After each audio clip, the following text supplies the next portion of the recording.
Recently, I decided to do Angie at Hot and Flashy's how to do crease-proof under-eye concealer.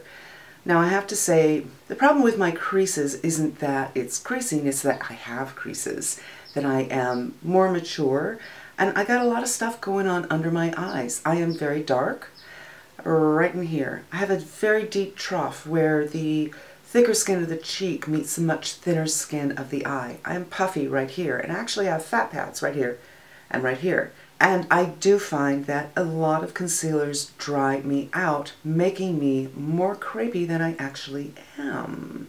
But I want to continue on with this journey. Now what I took away from the Hot and Flashy video is a primer under the eye, a thin primer.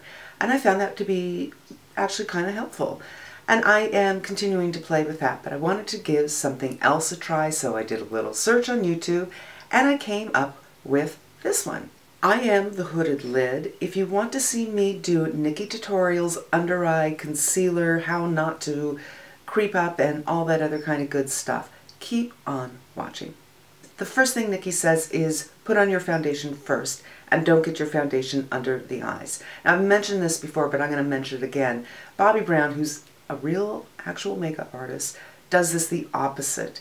And this is the way it used to be done. There's something about the makeup world, the whole YouTube makeup world, was largely started by people who were from MAC. And MAC trains their makeup artists in a certain fashion. And I think they do that so there's consistency whether you are in New York or Des Moines or Los Angeles or Seattle, you're getting the same makeup application from a MAC store.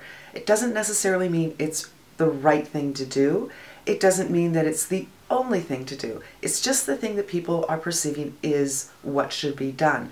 Bobbi Brown believes that we oftentimes put on too much foundation, and if we first do our under eyes, we can get a better sense of where we really need coverage on our face. That said, we're doing it Nikkie's way and the way everybody does it, and that is my foundation is on and there's none under my eyes. Now I recently got this Laura Mercier and I think it's pretty damn nice. I'm very pleased with the coverage and it's not drying. Nikkie goes in with the concealer a little bit and then she uses a brush to smooth it out everywhere. She uses quite a bit because she uses it to highlight. I find that's not something I'm interested in doing because, well, I'm quite crepey right here, and because I'm puffy, I don't want to have a lot of lightness right here. This color, by the way, is not very light on me. I could probably do something a little bit lighter, and I have been mixing it with another concealer, but for the sake of brevity, I'm just going to do what it is. And I'm taking it all the way up, and that's a debatable thing as well. Then she says you take a dampened beauty blender and look up and work this in. I'm going to try to do that, but as you know, I use a mirror like this, and I don't want to ruin your view or get rid of my light, but I think this is going to work. Because I have such a deep trough, getting this area right here, even with the tip, is difficult for me.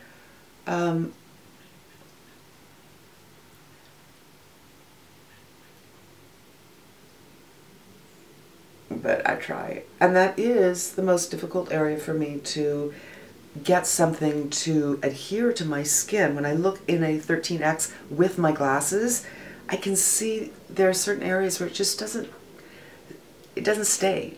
Next thing Nikkie does is go back with the sponge and smooth out, make sure there are no creases, and then she dips this in the Laura Mercier brightening powder. I've never actually done this before. I see a lot of people putting on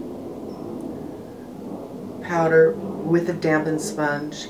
Immediately I see dryness. Immediately. Look at that. Boom.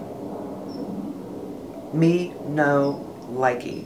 But I'm going to turn it around and really work this in. Excuse my concealer face. Like, oh, I do not like this.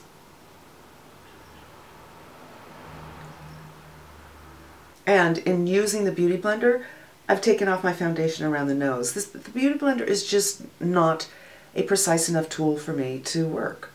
I'm going to go back and do this one. And then use the same powder. I still have powder here. And go back and blend it in with the fat, with the butt. Actually, just going to kind of go like that. Okay, I'm not so sure. I have to tell you, let's move you in and I can show you what I'm talking about. Right here, when I put the powder on, immediately it was like sucked everything out of my skin. It's getting a little bit better. It's like getting adjusted. This eye a little bit better, and I didn't re-dip into the powder for this one, so this might be worth doing another time with a little less powder and see if that's going to work for me. But I really hate using a Beauty Blender in this area. Just right here you can see my foundation just comes off because this just isn't a great tool for my eye shape, my deep trough, blah, blah, blah, blah, blah. And this tool is imperative for her process. I can go back in with my foundation and fix that up. I may as well do that. I'll be right back. Okay, even when I'm reapplying my foundation and I move my face a little bit, when I go like this, I can see all of this just dryness, I'm not sure. This is the same powder that she used, and I think I might try it again tomorrow with my by Terry hyaluronic powder. Maybe that will be better and using a little bit less. But yeah, this is the first try. Alright, I'm back. I've already put on foundation. I put on some blush and a little bit of lip. That's it. Let's do the under eyes. I'm going in with the Laura Mercier again, and I have been wearing my glasses, so my foundation's already rubbed off here, and I didn't reapply it because I know that the sponge is going to rub it off anyway. And again, she just takes a brush and smooths it over.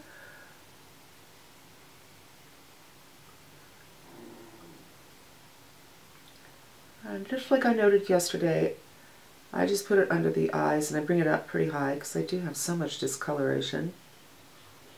I don't know what's going on here. I think I went a little ham with the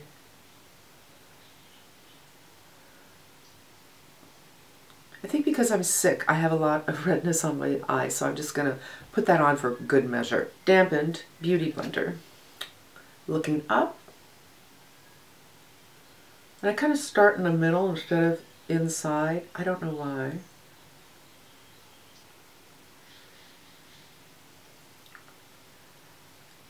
I just find a Beauty Blender really difficult to get in this area right here.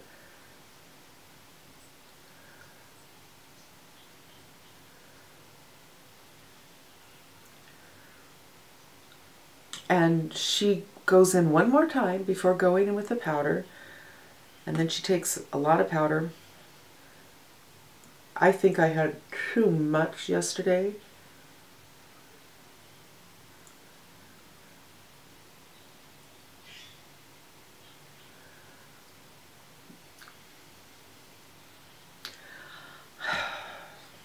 I don't really like using powder this way. I think if you have dryness or dehydration under your eyes, I don't care what a girl in her 20s says, it sucks any kind of hydration you have going. And it is worth noting that I put on my under eye moisturizer just like 15 minutes ago. So it's not like it's been on for hours. I'm just saying. Go over this again. Dip it in the powder. Now with Nikki, she put on a lot of powder, like you could see the powder, and then she blended it in, and that's how I did it yesterday. But I felt like it was too much powder yesterday, so I'm using a different powder. I'm using my By Terry, and I'm applying less of it. I'm going to go and reapply some foundation around my nose, and then I'm going to move you in. Alright, so this is what we have.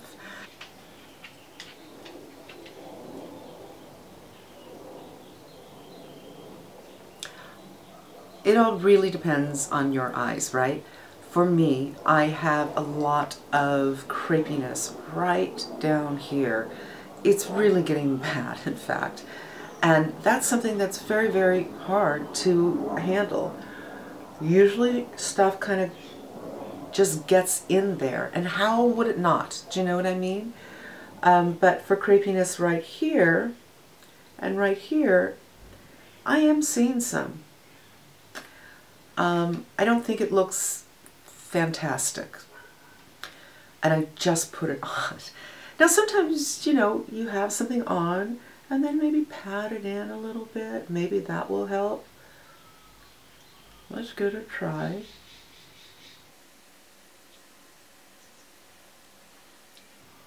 A little bit better.